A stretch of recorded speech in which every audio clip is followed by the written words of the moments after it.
Hello everyone, आज जो हम पोएम स्टडी करने वाले हैं उसका नाम है रिमेंबर। ये poem English poet Christina Rossetti ने लिखी हुई है।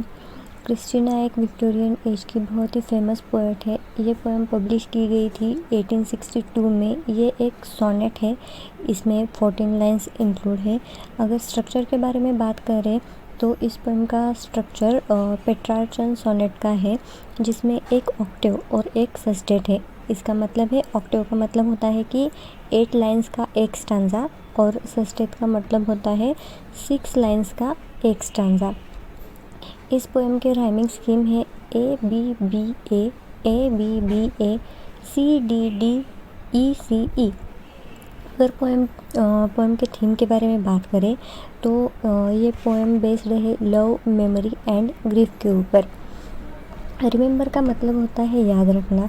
यहाँ पोएट खुद को याद रखने के बारे में बात कर रही है, वो भी तब जब वो इस दुनिया में मौजूद नहीं होगी, यानी कि उसके मौत के बाद के बारे में बात कर रही है। इस पोएम में क्रिस्टीना अपने लवर को समझा रही है कि एक ऐसा वक्त आएगा जब वो इस दुनिया से चली जाएगी, तब तुम्हें बहुत दुख होगा, तुम रो दोगे, और अगर फिर तुम कभी मुझे भूल गए, ऐसा हो जाए कि तुम कुछ पलों के लिए मुझे भूल जाओ और कुछ देर बाद तुम्हें मेरी याद आए, तब तुम दुखी मत होना। तुम इस बात से दुखी मत होना कि तुम मुझे भूल गए थे, बल्कि मैं तो चाहती हूँ कि तुम मुझे भूल जाओ। इससे तुम्हारा दुख जो है वो कम हो जाएगा। अब हम लाइन टू लाइन समरी देखते हैं, मीनिंग देखते हैं इसका। Remember me when I am gone away, यानी तुम मुझे तब याद रखना जब मैं यहाँ से चली जाऊँगी, जब मैं तुमसे बहुत दूर चली जाऊँगी। Gone far away into the silent land. अब इस पोएम में साइलेंट लैंड का मतलब है land of death. Silent land इसमें डेथ को सिंबलाइज कर रहा है। पोएट कहती है कि मैं जब तुमसे बहुत दूर उस साइलेंट लैंड में, यानी कि लैंड ऑफ डेथ में जा चुकी होगी, तब तुम मुझे याद रखना। When you can no more hold me by the hand, और तब तुम मुझे रोक नहीं पाओगे जब मेरी मृत्यु हो जाएगी, मैं तुमसे दूर हो जाऊंगी, और तब तुम मुझे अपने हाथों से पकड़ नहीं पाओगे।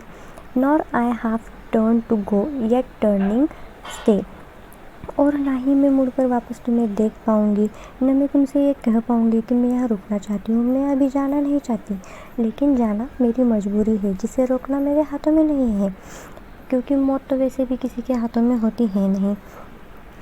Remember me when no more day by day you tell me of our future that you planned, यानी पोएट कहती है तुम मुझे याद रखना हर उस दिन जब तुम मुझे अपने प्लान्स नहीं बता पाओगे, वो प्लान्स जो तुमने हमारे लिए बनाए थे, हमारे फ्यूचर के लिए बनाए थे।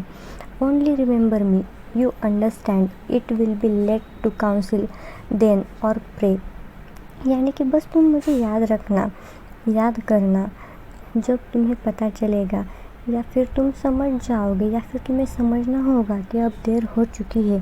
तुम मुझे न एडवाइस दे पाओगे, न मेरे लिए प्रे कर पाओगे, क्योंकि मैं तो इस दुनिया में मौजूद ही नहीं होगी, तब तक तो मैं मर चुकी होगी। Yet you should forget me for a while, लेकिन अगर तुम कुछ पल के लिए मुझे भूल जाओगे, and afterwards remember do not grieve, और कुछ देर बाद मैं तुम्हें अगर वापस याद आऊँ तो इस बात के लिए तुम दुखी मत होना कि तुम मुझे भूल गए थे। For if the darkness and corruption leave a vestige of thoughts that once I had. अब यहाँ करप्शन का मतलब होता है डीके होना, ठीक है। तो मतलब देखते हैं, मरने के बाद मेरी बॉडी डीके होने लगेगी, नष्ट होने लगेगी, और मैं इस दुनिया से निकलकर मौत के बाद की जो आफ्टर लाइफ है वहाँ पर जा चुकी होंगी, जहाँ पर सिर्फ डार्कनेस है। और अगर तुम मुझे याद करोगे तो तुम्हें तकलीफ़ होगी, तुम्हें दुख होगा, तुम्हारा मन अशांत हो जाएगा, क्योंकि मैं वहाँ से तो वापस आ नहीं सकती। Better by far you should forget and smile, तो इसीलिए ये बेहतर होगा कि तुम मुझे भूल जाओ और स्माइल करो। Then that you should remember and be sad, जो कि बेहतर है, किससे बेहतर है कि तुम मुझे याद करके दुखी हो जाओ, उदास हो जाओ, इससे तो बेहतर है कि तुम मुझे भूल जाओ और खुशी से जियो। क्योंकि अगर तुम मुझे भूल गए तो तुम्हारे पास दुखी होने का कोई रीज़न नहीं होगा और तुम स्माइल करने लगोगे, और मैं यही चाहती हूँ कि तुम मुझे भूल जाओ। इस पोएम में पोएट ने खुद की डेथ को इमेजिन किया है और उसके बाद की सिचुएशन को डिस्क्राइब किया है। लास्ट में हमें यही पता चलता है कि मरने के बाद भी पोएट अपने लवर के बारे में सोच रही है और उसी की फ़िक्र करने में लगी है, उसी की भलाई सोच रही है। आई होप कि आपको ये पोएम समझ में आ चुकी होगी।